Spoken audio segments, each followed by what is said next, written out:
नमस्कार, Vidarbha city news channel मध्ये आपले स्वागत आहे। अमरावती जिल्ह्यातील अचलपूर परतवाडा नगर परिषद निवडणुकीत युवा स्वाभिमान पक्षाचा प्रचार आज जोशात रंगला आहे।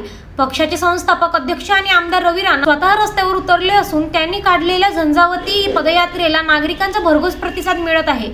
या पदयात्रेदरम्यान त्यांनी पक्षाच्या अधिकृत उमेदवारांच्या विजयासाठी जनतेसमोर थेट आवाहन केले। नगरसेवक पदासाठी वंदना लोहिया, शुभम पुरोहित, माया धमने, निशा गावंडे, नितीन यादव, तमीज शहा, राजवंदी वानखडे, रक्षा वानखडे, रवी वानखडे आणि बबलू वानखडे या उमेदवारांच्या समर्थनात राणा घराघरात पोहोचले। ही निवडणूक कार्यकर्त्यांची असून त्यांच्या विजयासाठी सर्वांनी एकजुटीने पाठिंबा द्यावा असे आवाहनही त्यांनी मतदारांना केले। पाना या पदचिन्हावर मतदान करून विकासाला साथ द्यावी असा संदेश रवी राणा यांनी स्पष्ट शब्दात दिला। निवडणुकीच्या पार्श्वभूमीवर अचलपूर परतवाड्यातील वातावरण तापत असून युवा स्वाभिमान पक्षाच्या या दमदार प्रचारामुळे स्थानिक राजकारणात नवचैतन्य निर्माण झालं आहे। Vidarbha city news Amravati.